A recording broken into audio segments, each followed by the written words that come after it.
যেই পুরুষ তার বউ যদি আরেকজনের সাথে শোয়, এরপরে সে যদি ওই স্ত্রীর কাছে যায়, যেই পুরুষের এতটুকু ক্ষমতা নাই বুঝার যে অন্য কারোর সাথে ছিল, ওই পুরুষ যদি দেখে আরেকজনের সাথে শুইছে, ও ঘৃণায়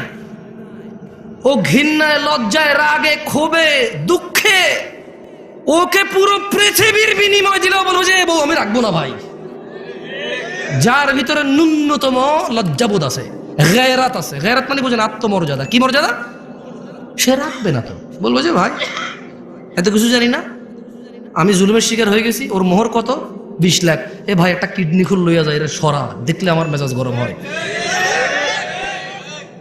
আল্লাহ এরকম বলবে।